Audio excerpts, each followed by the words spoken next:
Mis queridos amigos y hermanos, sean todos bienvenidos en el nombre de nuestro Señor Jesucristo a una nueva edición de su comentario al texto bíblico sobre el cual la lección de la escuela sabática está basada. Es para nosotros un verdadero privilegio, en el nombre y en el temor de Cristo, acompañarlo en su estudio personal de las Sagradas Escrituras, para que usted tenga a través de este material una mirada más al texto bíblico, para que en humildad, en el temor, en la gracia de Cristo, usted pueda compararla con su propia mirada, esa que el Espíritu Santo va instruyendo diariamente en su estudio personal de la palabra de Dios, para que usted pueda crecer en la gracia de nuestro Señor Jesucristo, por medio de esa bendita gracia que a través de su palabra nuestro Señor le imparte, para que usted crezca de gloria en gloria a la semejanza de nuestro Señor, quien somete a sí mismo por medio del Santo Espíritu, a través del estudio de su palabra, todas las cosas a sí mismo. Así que sean todos bienvenidos. Antes de orar, sencillamente queremos recordarles que este comentario al texto bíblico sobre el cual la lección de la escuela sabática está basada, tiene un complemento totalmente en vivo y es el día sábado a las 7:30 de la mañana, hora de Venezuela, para que si usted tiene alguna pregunta o inquietud, usted nos las haga llegar en el nombre del Señor, para que nosotros intentemos darles respuesta en el nombre y en la gracia de Cristo, y así seguir creciendo juntos en el gozo de estudiar la palabra de Dios y recibir su vida, su gracia que nos es impartida por ese medio. Vamos entonces a orar y nos dedicamos a estudiar la sección comprendida por Génesis capítulo número 6 hasta el capítulo número 9, que es el texto que tenemos hoy por delante para estudiar en el temor de nuestro Señor Jesucristo. Vamos entonces a orar. Nuestro Padre bendito, Padre celestial, Señor, en el nombre precioso y santo de nuestro Señor Jesucristo, nosotros pedimos, Padre, que nos sea concedido el don de tu Santo Espíritu en cumplimiento de tu promesa, de enviar tu Espíritu, Señor, para guiar nuestras mentes y corazones al conocimiento de toda verdad que es en Cristo Jesús. Padre bendito, anhelamos ver a Cristo exaltado, glorificado delante de nuestros ojos. Y anhelamos que tu Espíritu, Señor, trabaje poderosamente para atraer nuestra mirada a Cristo, exaltado en tu palabra. Y así, Señor, ser nosotros transformados de gloria en gloria a la misma imagen de aquel que contemplan nuestros ojos. Te lo pedimos, Padre Santo, y te lo agradecemos, porque sabemos que lo hemos recibido, porque creemos que hemos pedido conforme a tu voluntad, Señor, y en el nombre precioso de Cristo. Amén y amén. Bien, queridos amigos, vamos entonces a abrir nuestras Biblias en Génesis capítulo número 6 y vamos a comenzar a leer por los versículos número 1 y 2. Haremos una pausa allí para comentar y puntualizar algunos elementos bien importantes que son necesarios aclarar acerca de este pasaje. Vamos entonces a leer Génesis capítulo número 6, versículos 1 y 2. La palabra del Señor nos dice lo siguiente.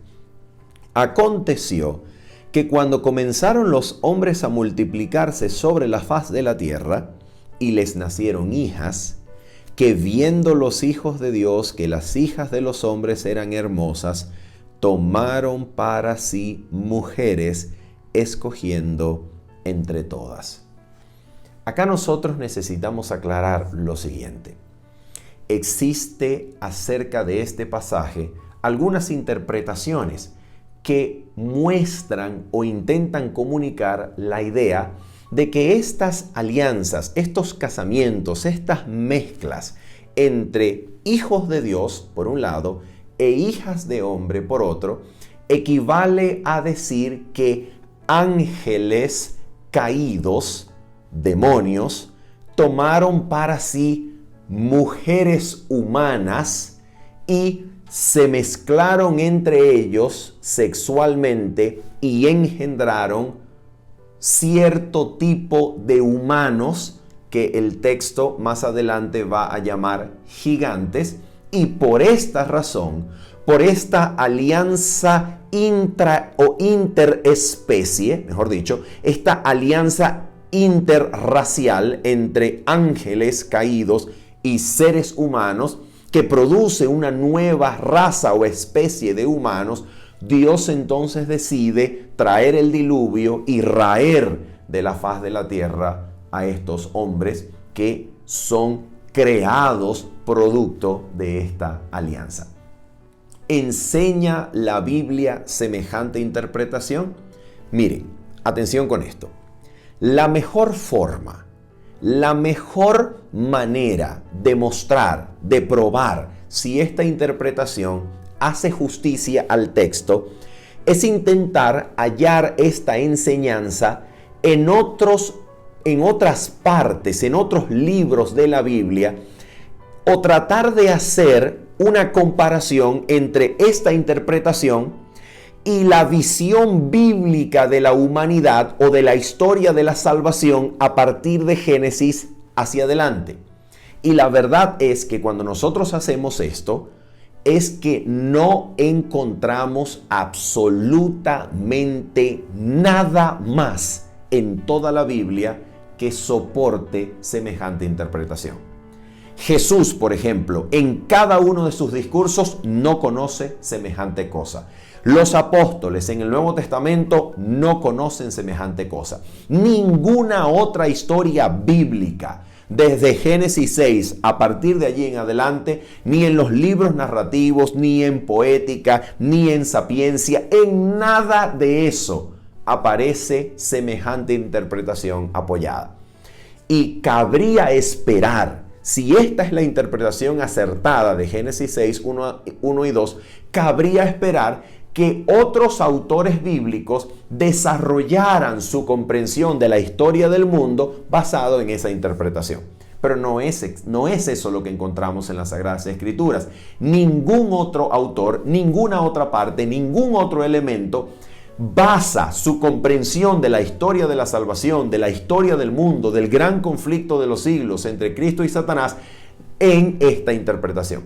Así que nosotros, por esa razón, por una comparación de esta interpretación que busca encontrarla en cualquier otra parte de la Biblia, y al no hallarla, nosotros podemos descartarla como una interpretación que no se ajusta al texto bíblico ni a una comprensión general del resto de las Sagradas Escrituras. Así que podemos dejarla de lado y buscar otra interpretación. Y esta es la interpretación que favorecemos de este texto. Con la frase hijos de Dios o hijos de Dios, la palabra de Dios no describe ángeles. Con la frase hijos de Dios, en este contexto, la palabra de Dios designa a ese linaje, a esa descendencia que proviene de Set. ¿Y cómo nosotros podemos mostrar esto en las Sagradas Escrituras? Porque con la frase hijas de hombres, atención, hijas de los hombres, la Biblia estaría describiendo a las hijas descendientes del linaje que proviene de Caín y su descendencia. ¿Cómo nosotros podemos ver esto? Cuando nosotros vamos a Primera de Juan, el evangelista o el teólogo Juan, en su primera epístola, en el capítulo número 3, él desarrolla la interpretación de las dos simientes y dice que Caín era del maligno, mientras que Abel, por sus obras y su testimonio, mostró que era de Dios.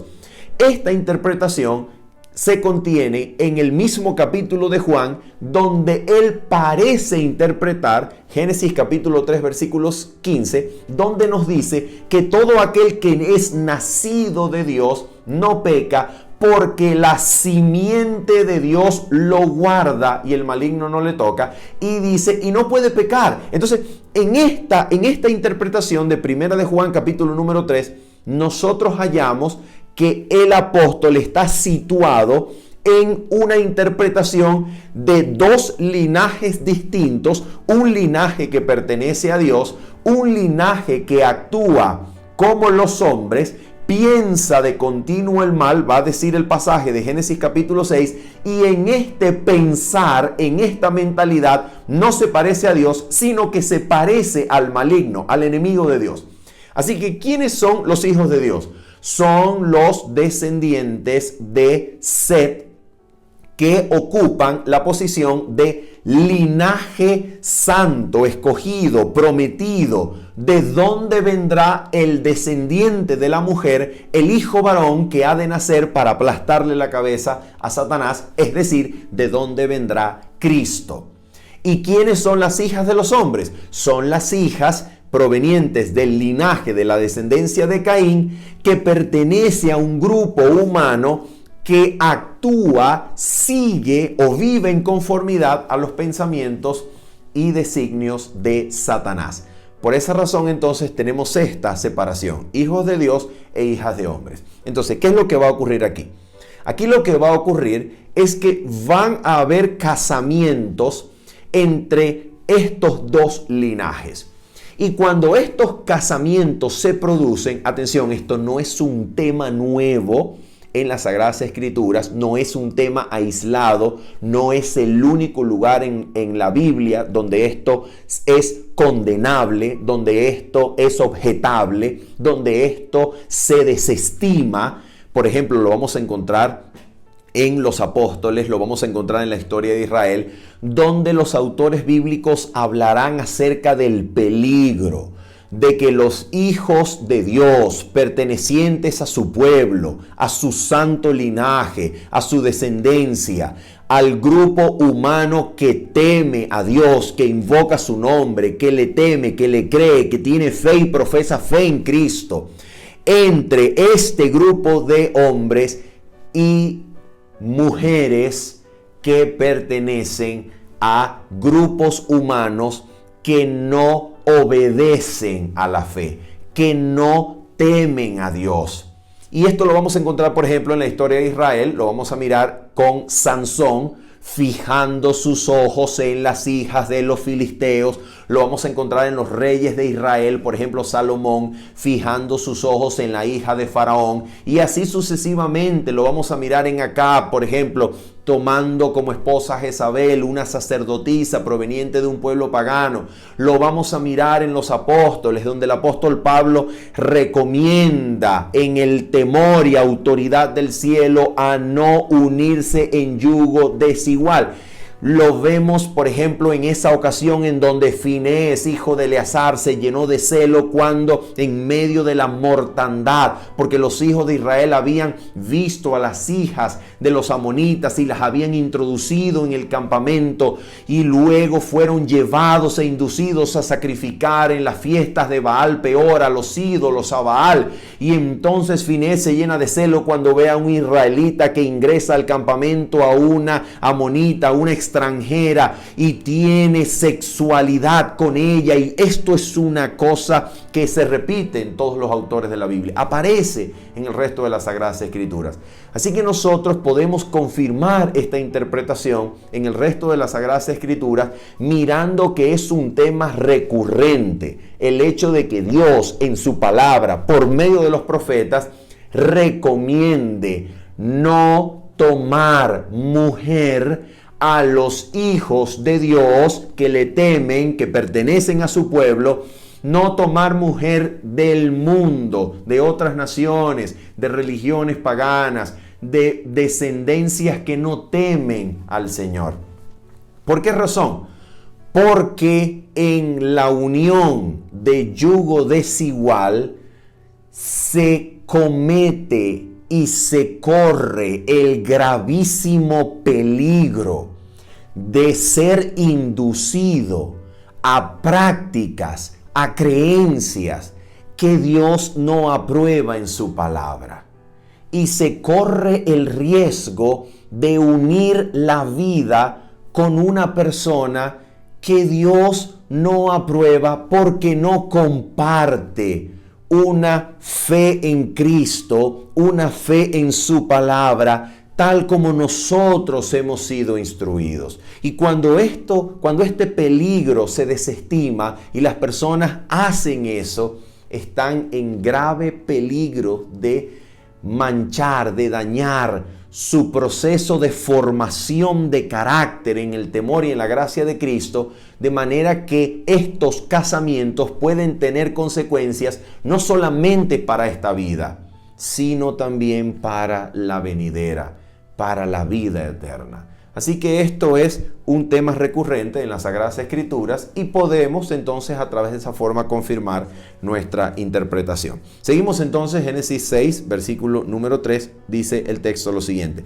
Y dijo Jehová, atención, no contenderá mi espíritu con el hombre para siempre, porque ciertamente él es carne, mas serán sus días 120 años. Y esto es muy, pero muy importante. ¿Por qué razón? Porque este es el texto, atención, este es el texto que permite entender lo que nos va a decir el versículo número 8 acerca de Noé. Mira lo que dice el versículo número 8 acerca de Noé. Dice así: pero Noé halló gracia ante los ojos de Jehová. En el intervalo, en el medio de estos dos textos que acabamos de leer, hay una mención acerca de los gigantes, de la maldad de los hombres que pensaban, y todo designio de los pensamientos del corazón de ellos era de continuo solamente el mal. Y el Señor dice que se arrepiente con corazón doloroso de haber creado al hombre y dice que va a raer de la tierra a todo ser viviente, y hace una descripción de los seres vivientes en conformidad con el relato de Génesis 1 y 2, como para mostrarnos que la intención del diluvio es deshacer esa creación que el Señor había hecho. En otras palabras, el diluvio, tal como las plagas postreras, van a deshacer los días de la creación, en donde lo que vemos es que el pecado, la maldad y la iniquidad de los hombres que se ha multiplicado amenaza con deshacer la creación y el orden que el Señor ha puesto, hasta llevarnos a un tohu vabohu, que es la frase que se describe en Génesis capítulo número 1 como desordenada y vacía. Y esto es exactamente lo que va a ocurrir, por ejemplo, en Jeremías capítulo número 4, donde es la otra vez en la escritura que aparece la frase tohu vabohu, que es una desolación, es un desorden, producto y consecuencia del pecado. Entonces, lo que el pecado y la maldad de los hombres va a hacer es que Dios va a traer juicios sobre la tierra, y estos juicios, tal como las plagas postreras de Apocalipsis, van a ir deshaciendo los días de la creación hasta que el ser humano comprenda que la iniquidad tiene como resultado, por así decirlo, un retroceso en el orden de la creación hasta una cosa desordenada y vacía, que es la no existencia, la erradicación de la vida, que es lo que el pecado puede hacer. El pecado es un intruso en el universo que lleva a la muerte, lleva al desorden, lleva a la no existencia, lleva a la destrucción de toda la creación de Dios. Y por eso es tan peligroso y es horrible, y Dios se propone destruirlo y sacarlo de la tierra. Y eso es lo que va a ocurrir en el diluvio. En el diluvio lo que Dios va a hacer es impedir que la maldad sea multiplicada para salvaguardar una parte de su creación, y así, con esta parte de su creación que quede o permanezca, tener un remanente de donde pueda venir la simiente y el mundo entero pueda ver el carácter de Dios reflejado en Cristo y experimentar salvación al contemplar el verdadero carácter del Creador. Pero dijimos entonces que el versículo número 3, con esta contención del Espíritu Santo, nos va a enseñar qué es lo que significa que Noé halló gracia ante los ojos del Creador. Vamos a mirar qué es lo que esto significa. Mira, el versículo número 3 dice: no contenderá mi espíritu con el hombre para siempre, porque ciertamente él es carne, mas serán sus días 120 años. ¿Qué significa que el Espíritu de Dios contiende con el hombre? ¿Qué significa que el Espíritu del Señor lucha con el hombre? ¿Por qué el Espíritu de Dios lucha con el hombre? ¿Por qué el Espíritu del Señor contiende con el ser humano? ¿Cuál es la razón? Mira, la razón es la siguiente. Yo voy a leer un pasaje que se encuentra en el Espíritu de Profecía, que es el párrafo que desde mi comprensión desde mi experiencia en la literatura del espíritu de profecía, creo que es una de las mejores y más claras ocasiones en donde el espíritu de profecía define, donde el espíritu de profecía describe lo que es la condición del ser humano que se debate entre el bien y el mal. Mira lo que dice el espíritu de profecía, por favor.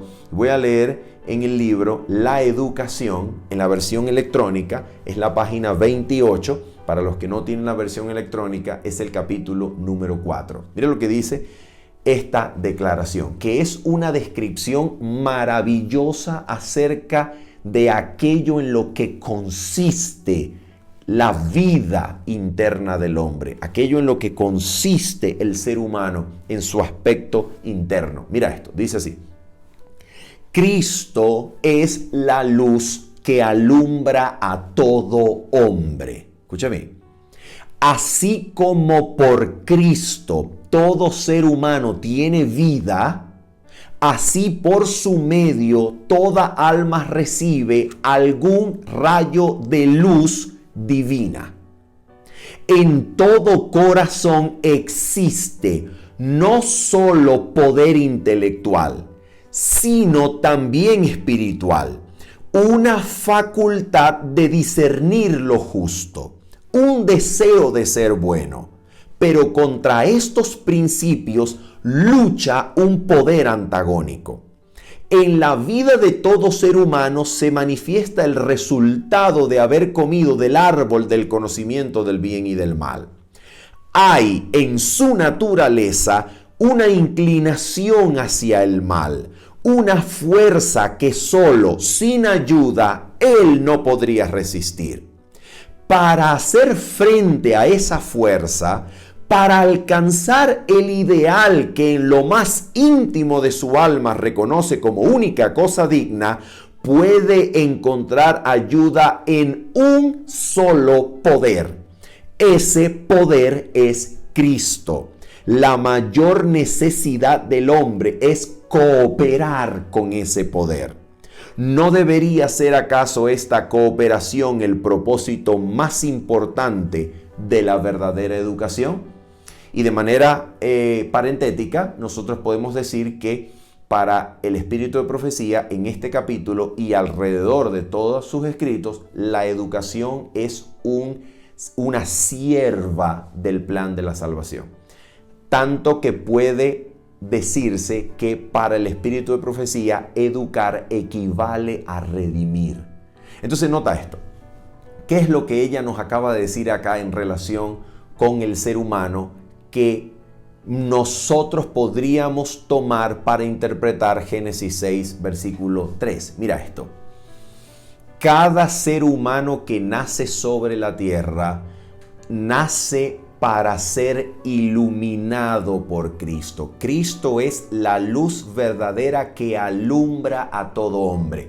Y todo hombre que nace sobre la faz de la tierra ha de ser iluminado, va a recibir algún rayo de luz divina. Y eso es tan cierto como que está vivo, porque de la misma manera como todo ser humano vive por causa de Cristo, Cristo se va a dar a la tarea de iluminar con al menos un rayo, una partícula de luz divina, toda conciencia que ha nacido sobre la faz de la tierra.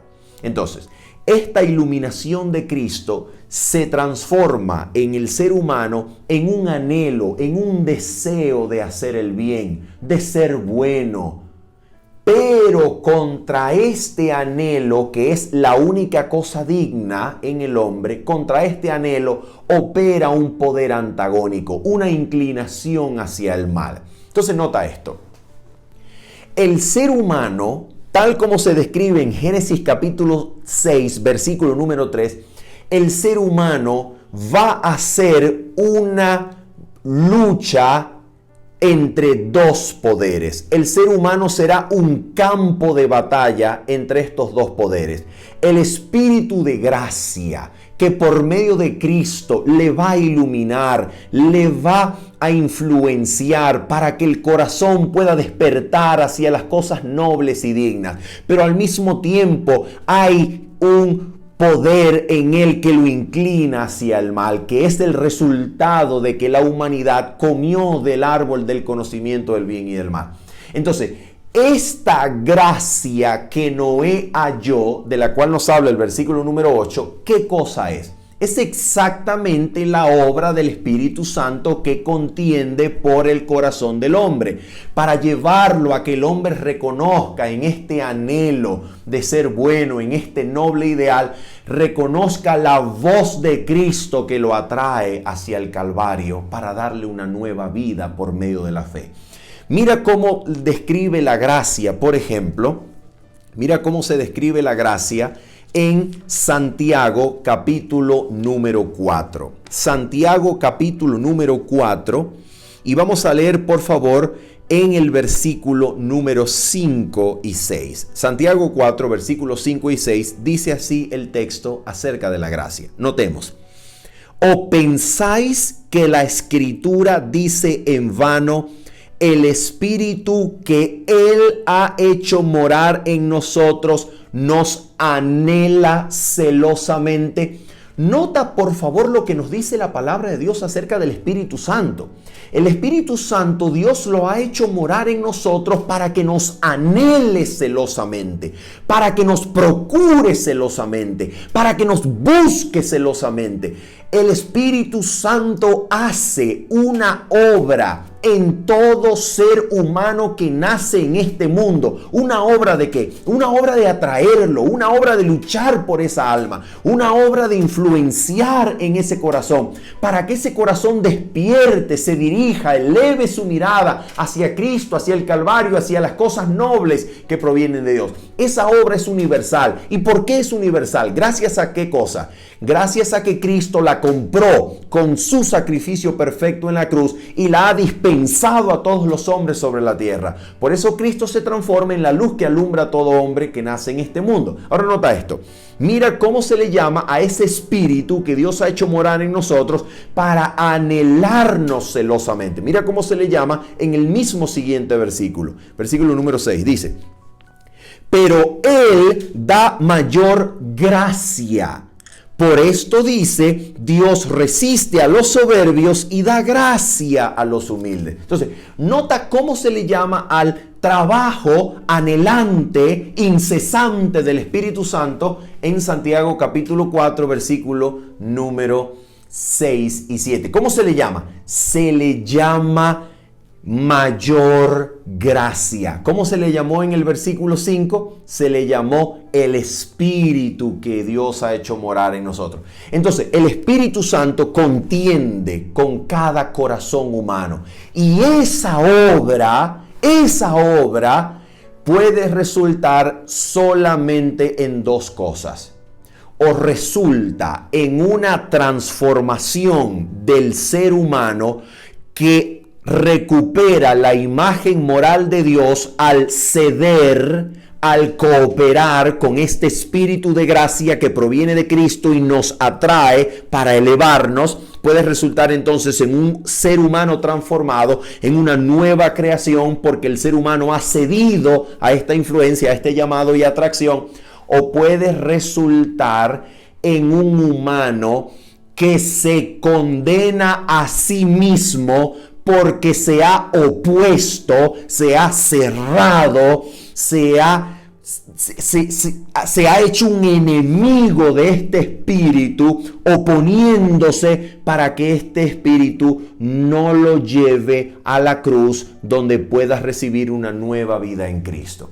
Entonces, resulta en solamente dos cosas: un ser humano nuevo creado a la imagen de Dios, o un ser humano que se condena a sí mismo, pecando contra el Espíritu Santo, sin más posibilidad de redención, porque aquello que fue enviado para redimirle y comenzar a despertar su conciencia ha sido rechazado, y esto que era el mensaje de la cruz, el mensaje universal de la cruz, la influencia universal de la cruz, ha sido rechazado, se le ha opuesto y entonces ya no puede producir aquello para lo cual fue enviado. Por tanto, la persona peca contra el Espíritu Santo, poniéndose a sí misma más allá del alcance del Espíritu y habiéndose condenado a sí mismo, solo le aguarda recibir el juicio, la ira de Dios. Esto es entonces la manera en la cual nosotros podemos entender lo que pasa. Atención,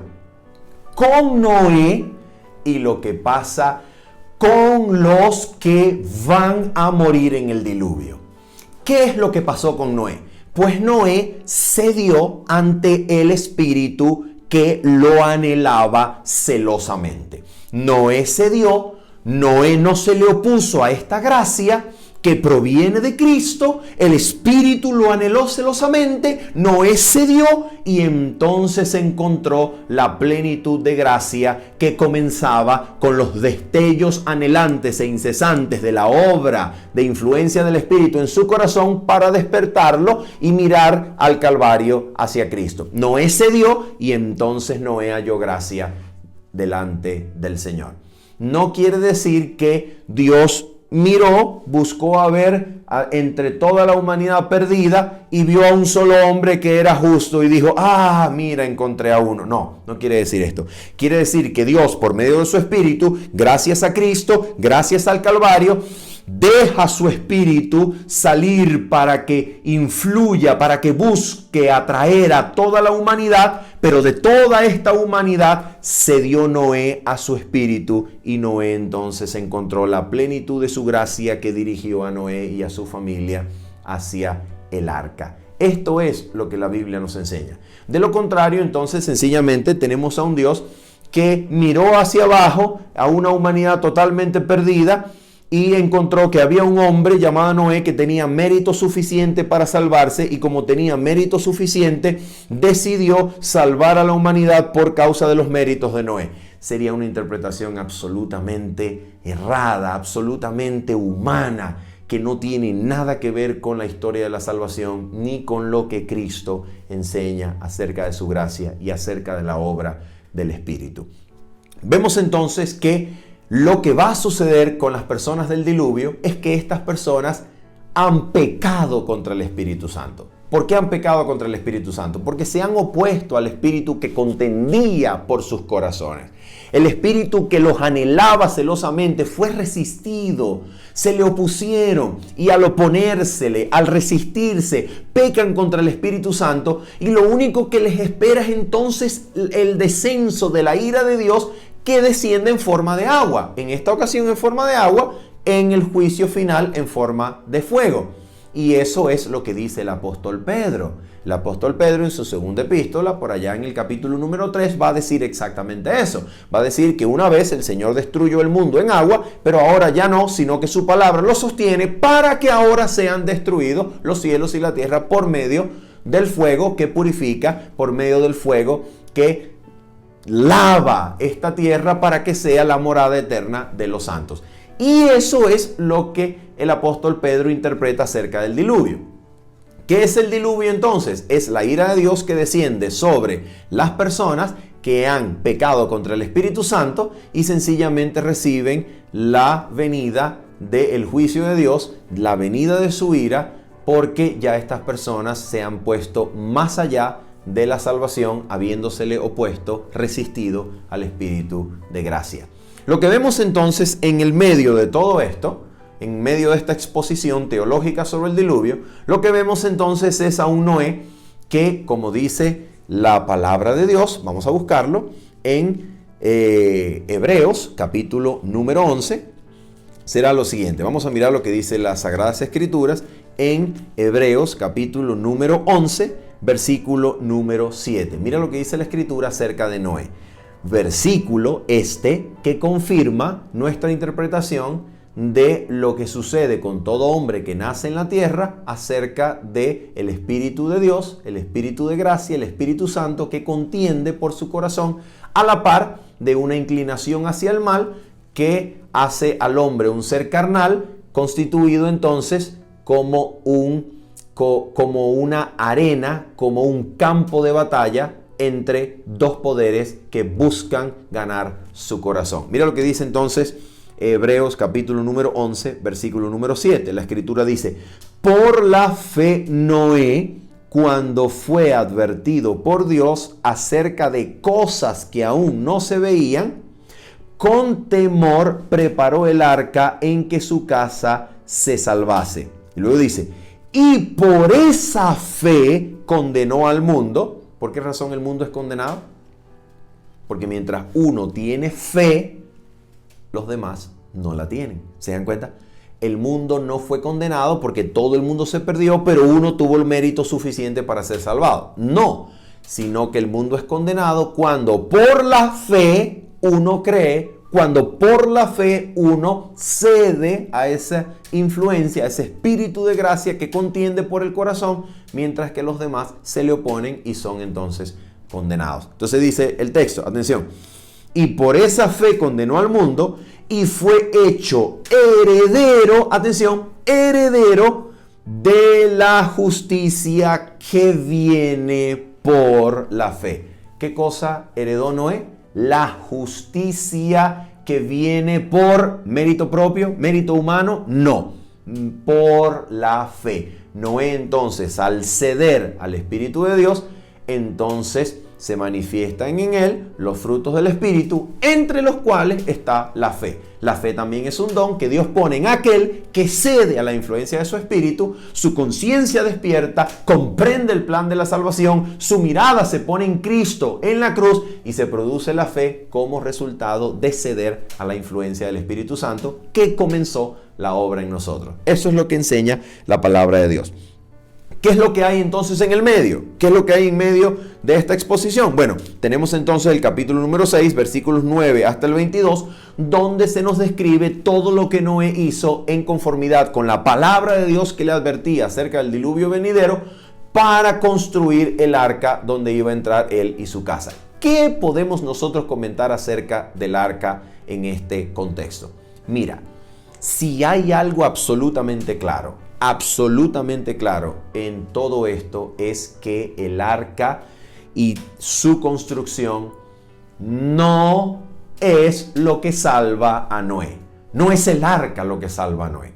El arca, con este diluvio, tal y como es presentado en el capítulo número 7, como un cataclismo universal, mundial, en donde las fuentes de las aguas de arriba y las fuentes de las aguas de abajo se rompen como si fuese agua cayendo a cataratas del cielo. Recuerden que la Biblia en Génesis capítulo número 1 había dicho que el Señor separó y creó el firmamento, el espacio de vida, separando las aguas que quedaron, aguas por arriba y aguas por debajo, y estas son las aguas que se rompen, las de arriba precipitándose hacia abajo, las de abajo saliendo como si fuese una presión impresionante hacia arriba, y todos los elementos que había en este espacio vital que la Biblia llama expansión, todos estos elementos van a ser parte de un cataclismo, de una remoción, de una cosa catastrófica, terrible, que lo que nos enseña es que el arca, amigos y hermanos, el arca, si no es sostenida por Dios mismo, esta arca se disipa, desaparece, se deshace en medio de este desastre tan terrible como fue el diluvio. Mira, el espíritu de profecía nos dice en Patriarcas y Profetas que este diluvio fue tan terrible y tan temible, escucha, que el mismo Satanás, que la Biblia describe en Efesios como el príncipe de la potestad del aire, temió por su vida. Imagínate eso. Entonces, aquí lo que está claro es que el arca no es la que va a salvar a Noé y a su familia. Es Dios que va a sostener ese barco de madera para que pueda ser salvación para Noé y los suyos. En medio entonces de esto, o seguido de esto, nosotros tenemos en el capítulo número 7 la descripción de todo este diluvio y todo lo que involucró, que nosotros haríamos bien en resaltar algo que es maravilloso y es un testimonio de la gracia, de la labor incesante del Espíritu Santo en el corazón humano, y es lo siguiente, noten esto. Cuando nosotros pensamos en todas estas personas que murieron, nosotros deberíamos preguntarnos cómo podemos ver la justicia de Dios en todo esto, su amor inalterable, su carácter santo, benévolo, maravilloso para con los seres humanos. Mira, dos cosas tenían los antediluvianos que eran testimonios verídicos, irrefutables de la intervención divina en la historia de la humanidad. Dos cosas. Número uno, los antediluvianos que van a oponerse a la obra del Espíritu, que van a pecar contra el Espíritu Santo y van a traer juicio sobre sí mismos, estos antediluvianos tenían el testimonio vigente, visible, tangible de Dios a través del jardín o del huerto de Edén. Ellos podían ver el Edén, podían ir hasta donde estaba, podían ver la espada que se revolvía sobre la tierra guardando el árbol de la vida o el camino al árbol de la vida. Aquí tenían un testimonio vigente, vivo, visible de esta intervención divina en la historia de la humanidad.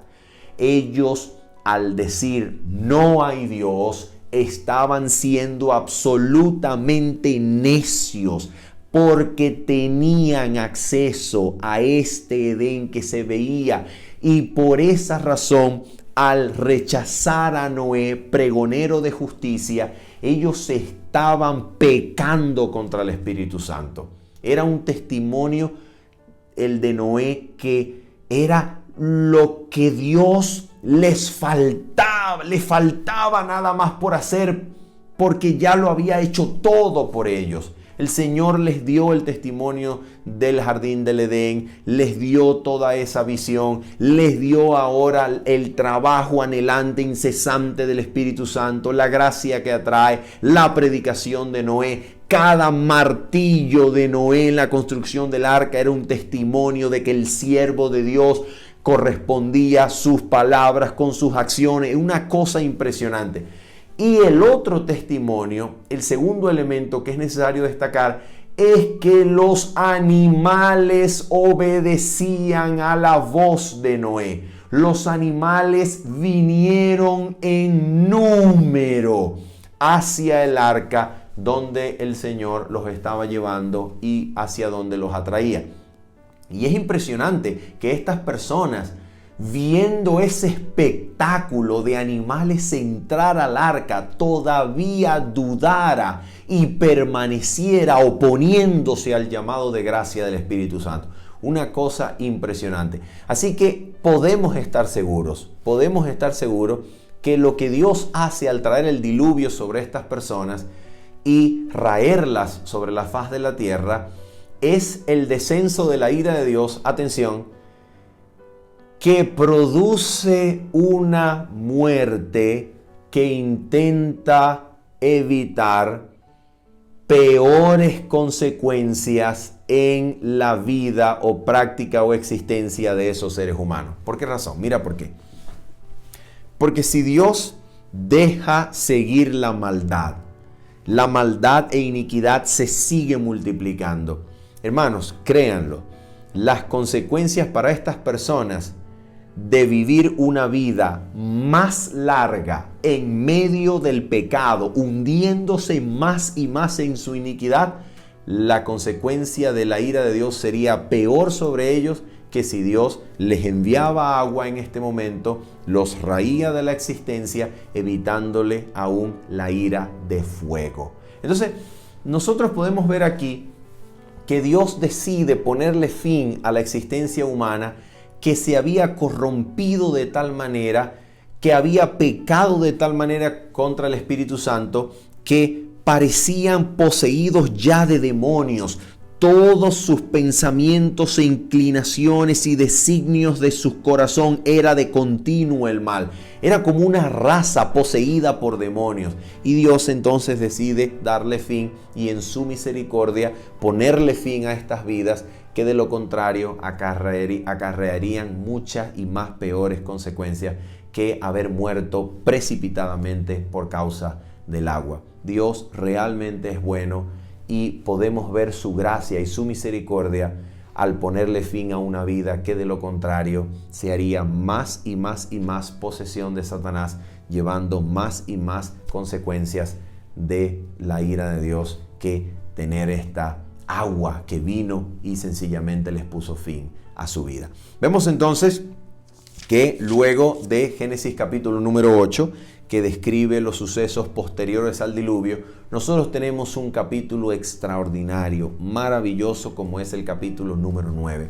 Y es que en el capítulo número 9 tenemos nosotros lo siguiente. Vamos entonces a leerlo brevemente y vamos a mirar algunos puntos que son necesarios mostrar. Dice el texto entonces: bendijo Dios a Noé, versículo 1 del capítulo número 9, bendijo Dios a Noé y a sus hijos y les dijo: fructificad y multiplicaos, llenad la tierra. Noten, esto es como una nueva creación, se dan cuenta, tiene las mismas frases que aparecen en Génesis capítulo número 1, versículo 28, donde el Señor bendijo originalmente al hombre, dándole la bendición de ser fructíferos y llenar la tierra. Aquí entonces vemos que falta, sin embargo, una parte, y es que cuando Dios dijo fructificad y multiplicaos, llenad la tierra, dice Génesis 1:28, y juzgadla. Pero ahora no es así. Ahora Dios no le da al hombre la autoridad para juzgar sobre todas las cosas, sino que ahora pone el temor del hombre y los animales, los pone en oposición, mostrando que el hombre, por causa de la iniquidad que había abundado anteriormente en la tierra, el hombre tendrá que arrastrar las consecuencias de ahora ser un agente que vea peligro en el mundo natural. El hombre ya no va a dominar como la corona de la creación sobre el mundo natural, no va a juzgar a las criaturas inferiores, sino que ahora las criaturas inferiores se les revelarán también. Le mostrarán y les significarán al hombre peligro para la humanidad. Esto nos muestra sencillamente que el pecado desajusta toda la creación, todo el orden de la creación. Y aquel hombre que Dios puso para que los seres inferiores conocieran el carácter del Dios eterno por medio del hombre, ahora este hombre ya no ejerce esta función, ya no juzga sobre los ámbitos inferiores de la creación, sino que ahora hay un desajuste, hay peligro de muerte, hay peligro y desafío para el hombre en el mundo natural. Y esto es sencillamente una muestra didáctica en el mundo natural del pecado y sus consecuencias. Seguimos entonces adelante. Esto es aplicable también a lo que será la dieta del hombre posterior al diluvio, una dieta que incluye la matanza de animales, ¿ok? Que es exactamente eso que acabamos de decir, una muestra didáctica a través del mundo natural de todo lo que es el pecado y sus consecuencias.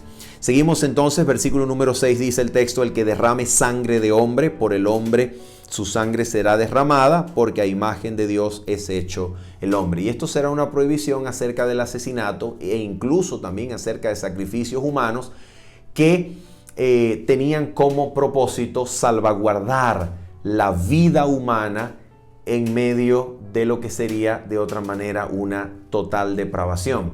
Y esto sencillamente va a ir juntamente con el llamado de gracia incesante, anhelante, que el Espíritu Santo va a hacer nuevamente y continuadamente en toda la humanidad. Este espíritu que contendía con el ser humano antes del diluvio estará presente después del diluvio y hasta nuestros días, porque es un espíritu, es el Espíritu Santo que Cristo ganó, que Cristo garantizó, que Cristo se hizo con el derecho de dispensar como el dador de las promesas, el cumplidor de las promesas del pacto eterno para toda la humanidad, y es entonces lo que seguirá existiendo después del diluvio.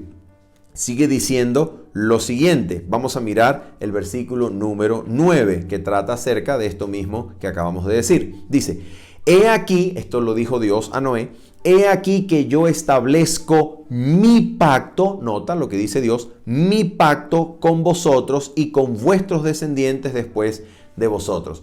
Y esto es el pacto eterno que Dios promete y va a ser, digamos, vigente con Noé.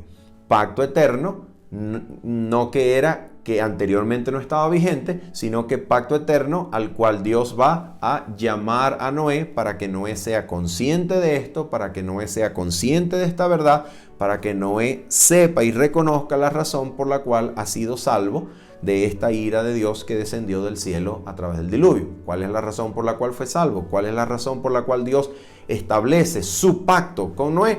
Lo siguiente, mira cuál es la razón por la cual Dios lo hizo. Mira esto, versículos 9 y 10, voy a leerlo de nuevo, el 9, y leo el 10 seguidamente. Dice, he aquí que yo establezco, dice Dios, mi pacto con vosotros y con vuestros descendientes después de vosotros. Atención, versículo 10.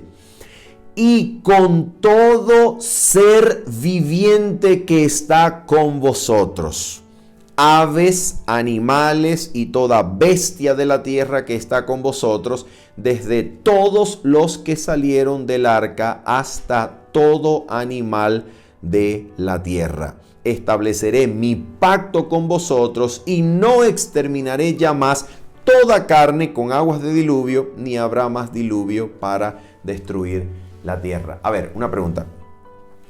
¿Qué cosa es este pacto que Dios establece con Noé, con sus descendientes, con los descendientes que vendrían después y con todo ser vivo, aves, animales que se arrastran sobre la tierra, todo ser viviente?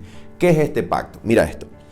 Si este pacto fuese a la semejanza del pacto antiguo, en la cual el pueblo ofrece la obediencia como la parte humana del pacto, como la parte que se nos requiere del pacto, en donde el ser humano va a prometer obediencia a la semejanza del pueblo de Israel al pie del monte Sinaí, cuando le promete al Señor hacer todas estas cosas que el Señor ha mandado y concertan precipitadamente un pacto con el Señor basado y confiando en su capacidad, en su confianza propia para obedecer la ley de Dios. Si este fuese un pacto a esa semejanza, atención con lo que vamos a decir, no podría incluir a los seres vivos, animales, que aparecen en el versículo número 10. ¿Por qué? Porque los animales no pueden prometer ni cumplir con la obediencia como si fuese la parte de su pacto. ¿Qué cosa entonces es este pacto? Este pacto es el pacto eterno. ¿En qué consiste? Consiste en que Dios le muestra a Noé la razón por la cual la vida humana en la tierra continúa. ¿Por qué continúa la vida humana en la tierra? ¿Por qué todavía hay animales en la tierra? ¿Por qué hay seres vivos en la tierra? ¿Por qué hay hombres y su descendencia en la tierra? ¿Por qué hay? ¿Por qué hay seres humanos? ¿Por qué hay vida? ¿Por qué hay cosa que todavía existe? ¿Por qué? Porque precisamente esto es resultado del pacto eterno de Dios. Dios hizo pacto con su Hijo Jesucristo y su Hijo prometió, juró ser sustituto, garante y fiador de toda la humanidad. Y esta promesa, esta intercesión de Cristo, esta mediación de Cristo, este juramento de Cristo para su Padre, aseguró que en medio de una caída en el pecado y de la abundancia del pecado, la gracia de Cristo sobreabunde, dando vida para que la humanidad continúe existiendo, para que esta humanidad sea sujeta de la obra incesante, anhelante del Espíritu Santo, para elevar nuestras miradas al Calvario y reconocer en el crucificado la razón de nuestra vida en la tierra. ¿Se dan cuenta?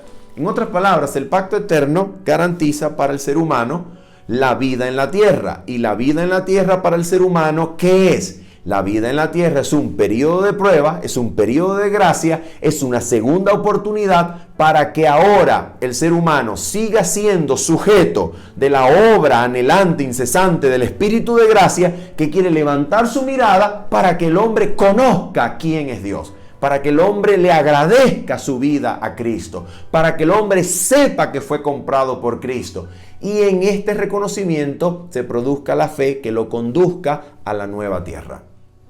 Por esa razón, la Escritura finaliza Génesis capítulo número 9 diciendo lo siguiente, versículo número 13 en adelante. Dice así, versículo número 12 mejor, hasta el versículo número 17. Dice la Escritura: estableceré mi pacto con vosotros y no exterminaré ya más toda carne con aguas de diluvio, ni habrá más diluvio para destruir la tierra. Versículo 12 ahora, y dijo Dios: esta es la señal del pacto que yo establezco entre mí y vosotros y todo ser viviente que está con vosotros por siglos perpetuos. Atención. Mi arco he puesto en las nubes, el cual será por señal del pacto entre mí y la tierra. Pacto que incluye a todos los seres vivientes. Escucha esto. Y sucederá que cuando haga venir nubes sobre la tierra, se dejará ver entonces mi arco en las nubes. Y me acordaré del pacto mío que hay entre mí y vosotros y todo ser viviente de toda carne, y no habrá más diluvio de aguas para destruir toda carne. Estará el arco iris en las nubes y lo veré, y me acordaré del pacto perpetuo, pacto eterno, entre Dios y todo ser viviente con toda carne que hay sobre la tierra. Dijo pues Dios a Noé: esta es la señal del pacto que he establecido entre mí y toda carne que está sobre la tierra. Esta señal, este arco sobre las nubes, es exactamente lo mismo que aparece en Apocalipsis capítulo número 4, versículo número 3. Y con este texto concluimos nuestro comentario.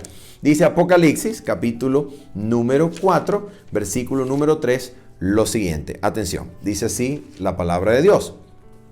Y el aspecto del que estaba sentado en el trono que Juan contempla, y el aspecto del que estaba sentado era semejante a piedra de jaspe y de cornalina, y había alrededor del trono un arco iris semejante en aspecto a la esmeralda. Este arco es la señal del amor inalterable de Dios por medio de Cristo para toda la familia humana que sale desde su trono. Dios se relaciona con la raza humana siempre desde su inalterable amor. Y este amor, esta lealtad a su creación, lealtad que le garantiza al ser humano y a todo ser viviente la vida en la tierra por causa de Cristo, esta lealtad, este amor a su creación es parte del escenario, del lugar donde Dios habita, para comunicarnos que allí donde Dios esté y allí de donde de Dios salga algo para nosotros, siempre saldrá matizado, permeado, mezclado con su inalterable y eterna misericordia que se dispensa para nosotros. Dios es misericordioso, Dios es fiel, Dios es leal, y de su trono de gracia sale siempre esa señal del arco iris, esa señal que nos comunica que Dios siempre se acordará de su pacto eterno, siempre se relacionará con amor eterno en Cristo, cumpliendo todas sus promesas para nosotros en Cristo, garantizándonos la vida en la tierra para que seamos atraídos por el crucificado y conozcamos quién es Dios a la luz de Cristo que nos atrae a Él. Habiendo dicho esto y esperando que este comentario al texto bíblico haya servido para su crecimiento en la gracia de nuestro Señor Jesucristo, se despide de ustedes en esta hora su servidor Manuel Ospino diciéndoles: nos vemos el sábado, 7:30 de la mañana. Bendiciones. Chao, chao.